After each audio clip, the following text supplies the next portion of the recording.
Hello అందరికీ, మనకి ఈ సీజన్లో దొరికే ఉల్లి కూరని అయితే తీసుకొచ్చుకున్నాం. అది డైరెక్ట్గా కర్రీ అనుకున్నామంటే అస్సలు తినబుద్ధి కాదు. దాంతో మనం వేడి వేడి పకోడీ చేసేసుకుందాం, చూసేయండి. ముందుగానైతే కొంచెం ఉల్లి కూర తీసుకొని దాన్ని వాష్ చేయండి. వాష్ చేసిన తర్వాత దాంట్లో ఉన్న వాటర్ని స్క్వీజ్ చేయండి. ఆ ఆ తర్వాత మన దగ్గర ఉన్న కొంచెం అంత శనగపిండిని తీసుకోవాలి. సేమ్ మనం ఆనియన్ పకోడీ ఎలా ఇస్తామో దీన్ని కూడా అలానే చేయాలి. సన్నగా తరిగిన పచ్చిమిర్చి, దాంట్లోకి మనకు కావాల్సినంత ఉప్పు అండ్ సోడా యాడ్ చేసుకోండి. దాంట్లో ఫ్లేవర్స్ ఎన్హాన్స్ కానీ కొత్తిమీరని అయితే నేనైతే యాడ్ చేసిన. మీరు ఇంకా కరివేపాకు కూడా యాడ్ చేసుకోండి. మన దగ్గర అయితే ఇప్పటికీ కరివేపాకు లేదు. సో దాన్ని అయితే మంచిగా మిక్స్ చేసుకోండి. వాటర్ ఏం యాడ్ చేయకండి.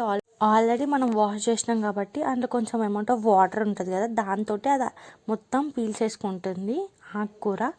ఆ తర్వాత మనం నూనె కడాయిలో పోసేసుకొని మంచిగా వేయించుకోండి. సిమ్లోనే పెట్టండి, ఎందుకంటే మళ్ళీ ఉడకకపోతే పచ్చి పచ్చిగా వస్తుంది. నేను చెప్పిన ప్రాసెస్ మీరు ఇట్లా ఫాలో అయితే అదైతే క్రిస్పీగా క్రంచీగా తినాలనిపించేలా ఉంటాయి.